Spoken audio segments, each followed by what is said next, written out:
ایران کا جو سٹینڈ ہے، موقف ہے، وہ یہ ہے کہ پورے اس فلسطین کے منطقے میں، پورے اس ایریے میں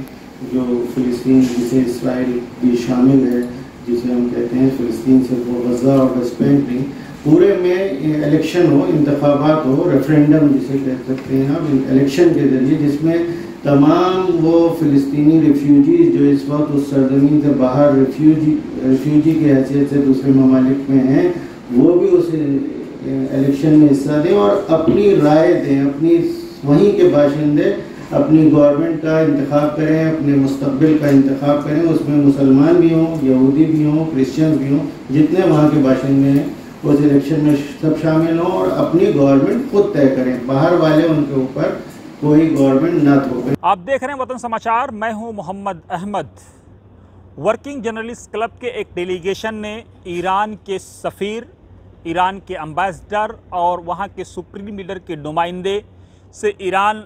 کلچرل ہاؤس اور وہاں ایران ایمبیسی میں جا کر کے ملاقات کی۔ ملاقات کے دوران ڈیلیگیشن میں کئی سارے نامور چہرے، چاہے وہ کلب کے پریسیڈنٹ فرزان ہوں، غفران آفریدی ہوں، امیر احمد راجہ ہوں، راہیم ہوں، تمام لوگ، وسیع عثمانی ہوں، نعمان ہوں، تمام لوگ موجود تھے اور ان لوگوں نے اپنا کنسرن، اپنی تعزیت ایرانی سفیر کو اور ایران کے سپریم لیڈر کے نمائندے کو اپنی پیش کی، اپنا کنسرن پیش کیا، لیکن ان کی طرف سے کیا کچھ کہا گیا، آئیے سیدھے دیکھتے ہیں گراؤنڈ زیرو سے یہ خاص رپورٹ۔ بسم اللہ الرحمن الرحیم۔ First of all, I would like to express my high gratitude to the government and people of India for their sympathy and solidarity with Iranian and the government of Iran and Iranian nation in the recent incident and the crash of the helicopter of the President Raisi. Regarding the main cause of this incident, according to the reports which was released by the task force for the investigation of this incident, there were no evidence of any shooting or any explosion in the remainder body of the helicopter, and there were no radio any sign of radio warfare, and so the main cause of this incident was the weather condition. It was foggy and the helicopter the pilot could not see it's in front of the helicopter, and it crashed and it hit the mountain and it crashed. So there is no sabotage, there is no evidence of the sabotage or any explosion in the remainder of the body of the helicopter. You know, we have a specialist. We have a specialist, Iranian specialist, investigated the crash, and there is no need for any support from USA or any other foreign countries. No, there is no request. After the crash, after the incident, we organized a task force for the investigation, and there is no need for any foreign support. اور government نے بھی کا بھی ہم شکریہ ادا کرتے ہیں، اور آپ تمام حضرات کا جنہوں نے اسے بخوبی لوگوں تک واقعیت پہنچانے کا میڈیا کے ذریعے آپ لوگوں نے زحمت اٹھائی، اور اس کے لیے ہم آپ کے شکر گزار ہیں۔ یہ ہمارے ایران کے پریسیڈنٹ جناب رئیسی صاحب اور فارن منسٹر جناب امیر عبداللہیان صاحب،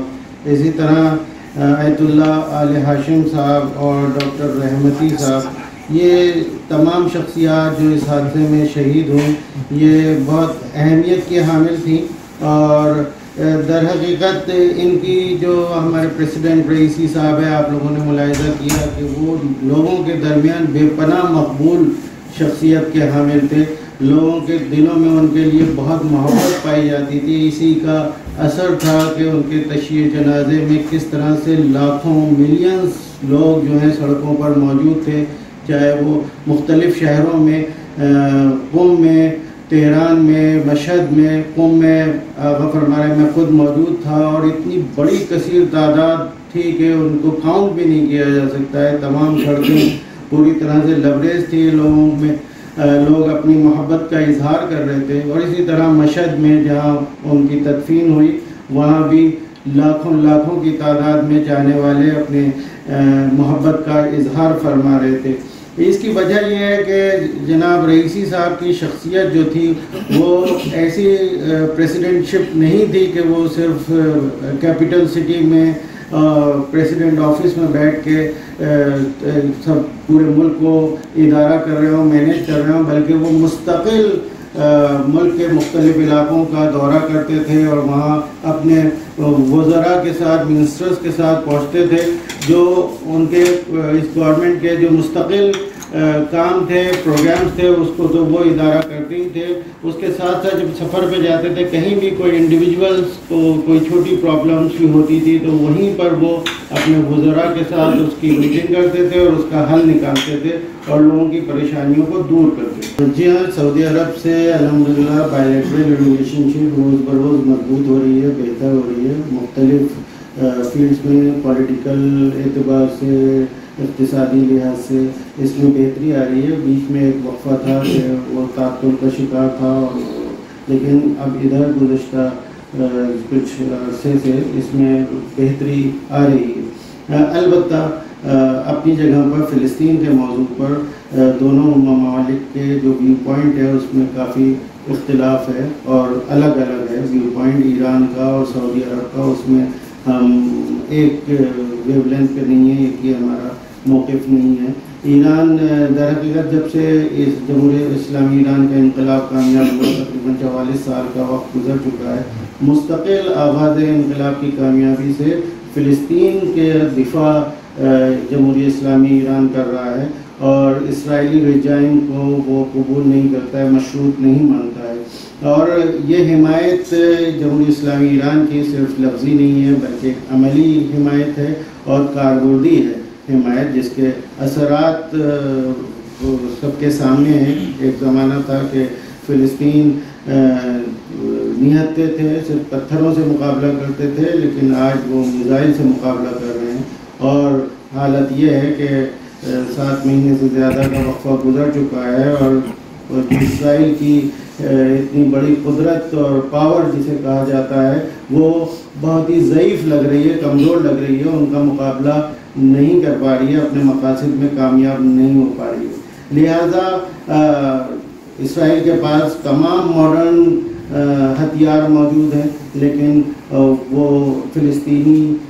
کو ہرا نہیں پا رہے ہیں اور اپنے مقاصد میں کامیاب نہیں ہو پا رہے ہیں. حالانکہ یہ بات بھی سب کے لیے واضح ہے کہ فلسطینیوں کا مقابلہ صرف اور صرف اسرائیل سے نہیں ہے بلکہ اس کی پشت پناہی پورے طور پر ناٹو کے ممالک کر رہے ہیں. US ہے، انگلینڈ ہے، فرانس ہے، مختلف ممالک ہیں جو پوری طرح سے اسرائیل کا ساتھ دے رہے ہیں. لیکن اس کے باوجود یہ فلسطینیوں کا عزم کو وہ نہیں توڑ پا رہے ہیں اور وہ مقابلہ کر رہے ہیں. ایران کا جو سٹینڈ ہے، موقف ہے، وہ یہ ہے کہ پورے اس فلسطین کے منطقے میں، پورے اس ایریے میں جو فلسطین جسے اسرائیل بھی شامل ہے، جسے ہم کہتے ہیں فلسطین سے وہ غزہ اور ویسٹ بینک نہیں، پورے میں الیکشن ہو، انتخابات ہو، ریفرینڈم جسے کہہ سکتے ہیں آپ، الیکشن کے ذریعے، جس میں تمام وہ فلسطینی ریفیوجیز جو اس وقت اس سرزمین سے باہر ریفیوجی کی حیثیت سے دوسرے ممالک میں ہیں، وہ بھی اس الیکشن میں حصہ دیں اور اپنی رائے دیں، اپنی وہیں کے باشندے اپنی گورنمنٹ کا انتخاب کریں، اپنے مستقبل کا انتخاب کریں. اس میں مسلمان بھی ہوں، یہودی بھی ہوں، کرسچن بھی ہوں، جتنے وہاں کے باشندے ہیں اس الیکشن میں سب شامل ہوں اور اپنی گورنمنٹ خود طے کریں، باہر والے ان کے اوپر کوئی گورنمنٹ نہ تھوپیں. یہ ایران کا موقف ہے. اور البتہ جو ایک دوسری نظر ہے کہ فلسطینی حضرات ایک خاص چھوٹے سے حصے میں رہیں اور اس کے کنارے ایک بڑے حصے میں اسرائیلی رجائم موجود رہے. یہ پریکٹیکل نہیں ہے کیونکہ گزشتہ 70 سال سے ہم دیکھ رہے ہیں کہ اسرائیلی گورنمنٹ نے اس کو قبول نہیں کیا ہے، وہ قبول کرنے کو راضی بھی نہیں ہے. لہذا عملاً یہ اس لیے بھی ممکن نہیں ہے کہ وہ فلسطینی جو وہاں کے باشندے ہیں وہ ایک مختصر سے علاقے میں جسے آپ اوپن پریزن کا نام دے سکتے ہیں اس کے اندر وہ رہیں اور تمام ان کے پاس نہ ان کی آرمی ہو نہ ان کے پاس اپنے اختیارات ہوں بلکہ جتنی بھی ان کی ضرورت کا سامان ہے وہ اسرائیلی حکومت کے ذریعے ان کے لیے کھانا پینا ان کا پانی ان کے لیے تمام بجلی سب کے لیے وہ محتاج رہیں اسرائیلی گورنمنٹ سے. تو یہ عملاً ہم دیکھ رہے ہیں کہ اس کا نتائج کیا ہو رہے ہیں. وہ عملاً ایک اوپن پریزن کے طور پر ہی وہ علاقہ ہے اور اسرائیل اسے قبول بھی نہیں کر رہا.